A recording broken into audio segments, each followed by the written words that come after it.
après la remise et reprise. À la remise et reprise, ma prédécesseure, Madame Rose Mutombo, qui est là, me fait état de l'existence d'un compte. Et ce compte-là, du ministère de la Justice. Mais ce compte qui n'a jamais été créé par le ministre d'État, Constant Mutamba. Il lui indique qu'il y a ce compte à l'Arobank, dans lequel sont logés 8 millions de dollars.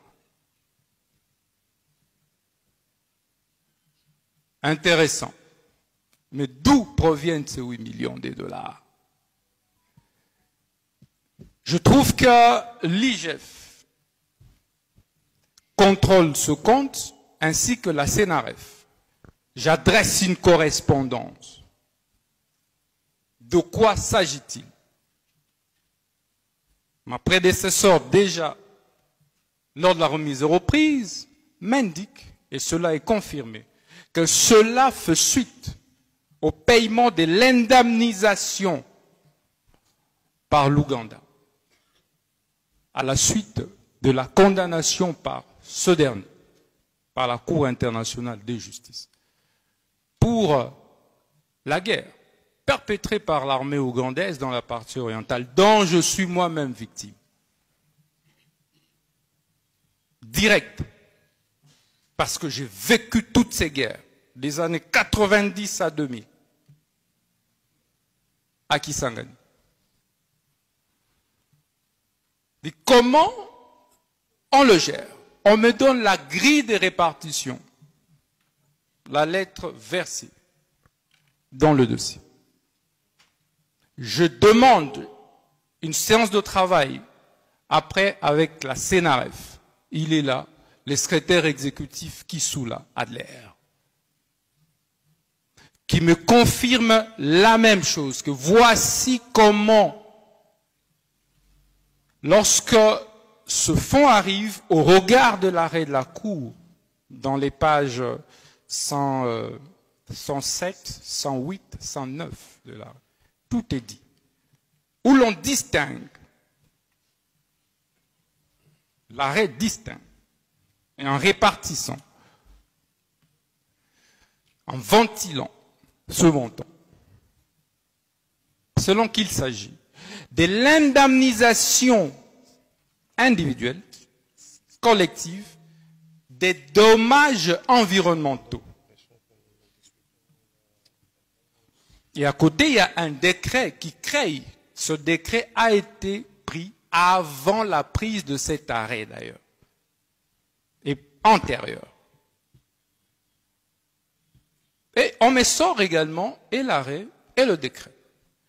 Et à l'article 4, c'est eux-mêmes qui m'expliquent, parce que je n'étais pas ministre de la Justice. On dit, voici la quotité qui revient à Frivao. Frivao qui est un établissement public qui jouit de l'autonomie des gestions administratives et financières, qui n'est pas à confondre avec les services publics qu'est le ministère de la Justice. On m'explique la ventilation, et cela est attesté par écrit. J'enverrai cette correspondance à la première ministre, avec qui j'ai échangé, qui est ma chef hiérarchique directe.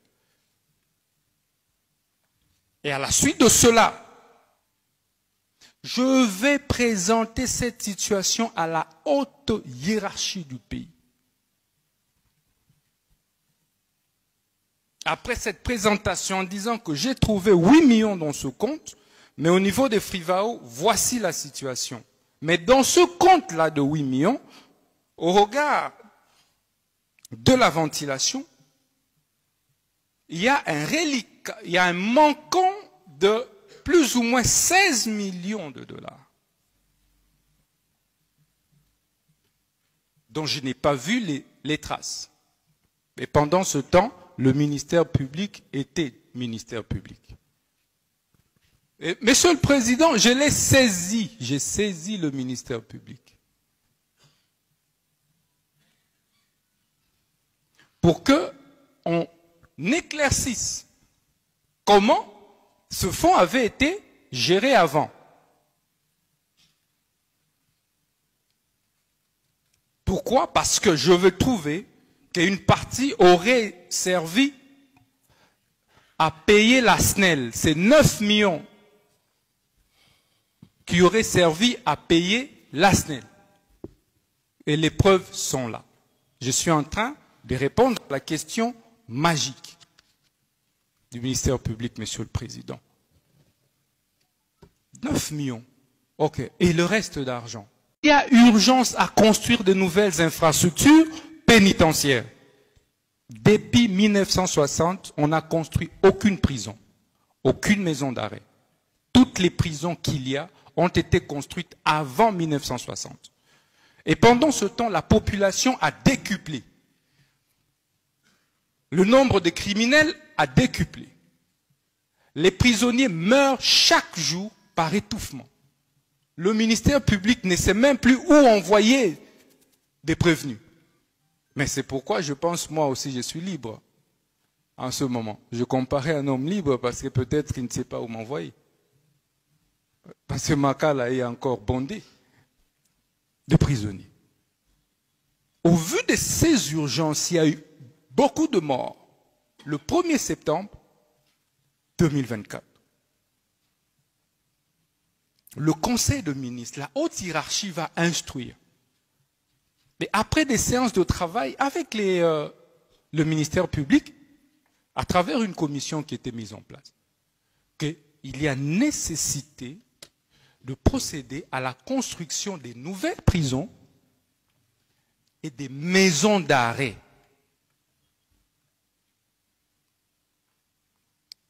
En tant que garde-sceau, lorsque le chef de l'État, lorsque la première ministre, mes chefs, ma hiérarchie, m'instruit, mais ça vaut loi, mais ça s'exécute.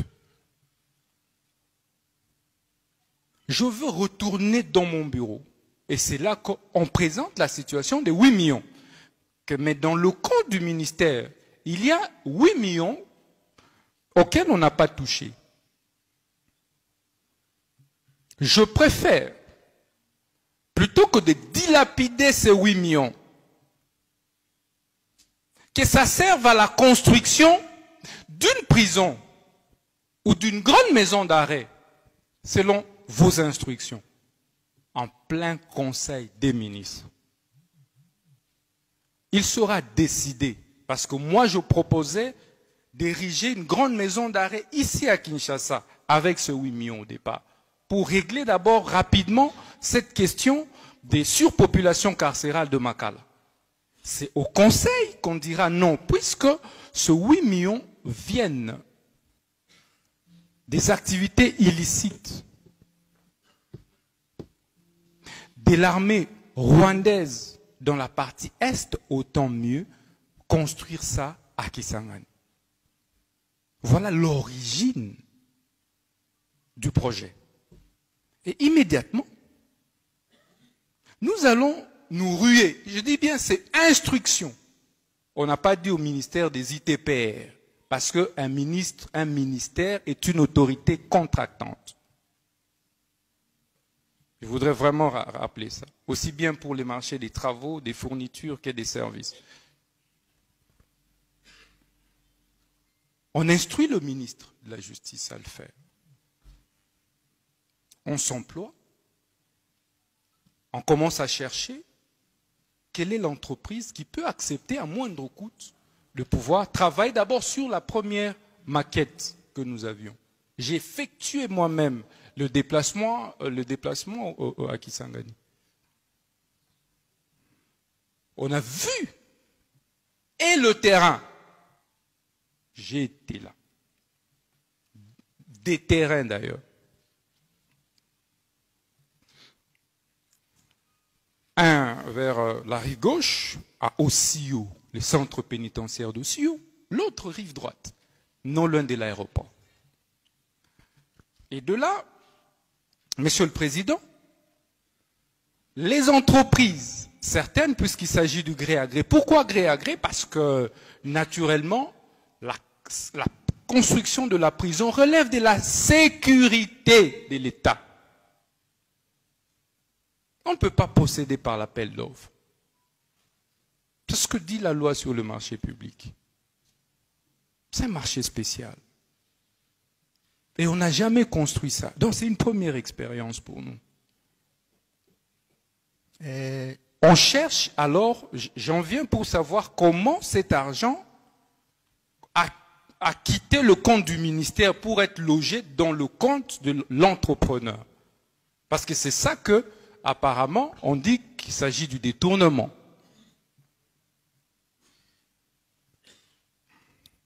Monsieur le Président, c'est de cette façon qu'on va recruter l'entrepreneur Zion. Et c'est de cette façon, puisque pendant ce temps, l'Ouganda paye la 3e annuité. La première, la 2e annuité, je n'étais pas ministre. Donc c'est la 3e annuité qui me trouve ministre. Et on paye.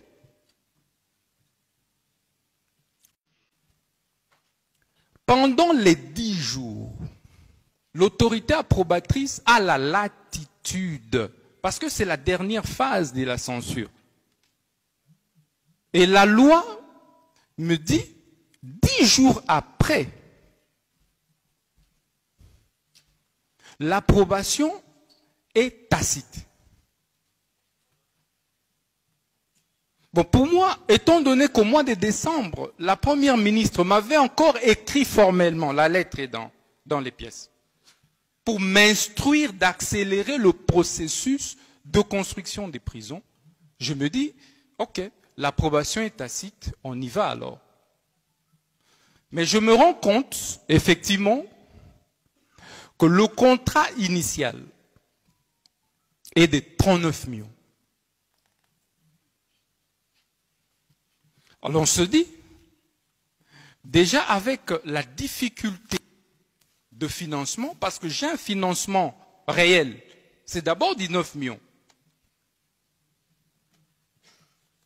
Je dis, avec la difficulté de trésorerie, on ne sait pas si on saura encore. La prison était d'une capacité de 3000 détenus. Pendant ce temps, je vais demander à l'entrepreneur que l'on revoie la baisse de 3000 à 2000 détenus, la capacité, pour permettre de rabaisser le prix. Mais c'est comme ça que nous sommes partis. Au lieu de 39 millions, nous avons, avec l'entrepreneur, conclu pour un montant, un coût global de 29 millions. Pendant ce temps, puisque ça ne préjudicie pas, d'ailleurs c'est l'État qui gagne 10 millions.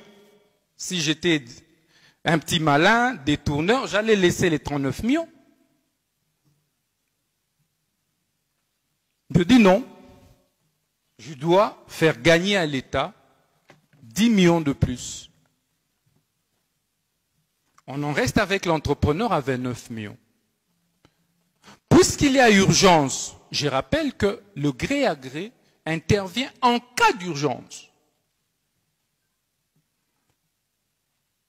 Et c'est légal. C'est pendant ce temps qu'effectivement, nous allons convenir, je vais faire une lettre à l'entrepreneur. Je vais lui demander d'ouvrir un compte au niveau de la Robank. Pourquoi? Parce que lorsque mes services vont demander comment s'opèrent les transferts des banques à banque, le coût des frais de justice s'élève à 300 000 $, Monsieur le Président, des frais bancaires. 300 000 $. Je dis, mais déjà on n'a pas d'argent. Comment on va encore dans le même compte supporter les frais bancaires de 300 000 $? c'est là que je vais demander à l'entrepreneur qui n'avait ce compte qu'à la BCDC, je dis bien. Je dis non, il faut alors dans ce cas, et formellement, ouvrir un compte à la Robank. Pour que il y ait $0 comme frais bancaires. C'était autour de $2,85. Et c'est là qu'on ouvre l'entreprise là ouvre le compte.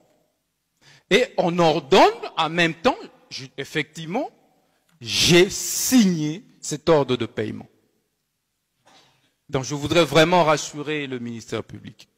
L'ordre de paiement auquel il a fait allusion, je l'ai signé en âme et conscience et en toute responsabilité. Et c'est comme ça que cet argent est entré dans le compte de l'entrepreneur. Voilà, Monsieur le Président, le contexte dans lequel ces paiements a été effectué. Alors, au moment où c'était dans un compte dit séquestre, au moment où nous faisons des formalités, pour maintenant commencer à ventiler les dépenses, parce qu'on a prévu de lancer les travaux au mois de mai de construction. Et j'en ai parlé même à la Première ministre. Et donc, c'est comme ça que Sénaref est intervenu. On m'informe, on a bloqué le fonds là des 19 millions. Pour moi, c'est normal. Et j'attendais qu'on m'appelle pour fournir des éléments. Tout à fait. Merci. Et voilà au détournement. Oui, voilà comment c'est. Merci beaucoup. Merci. Prévenu.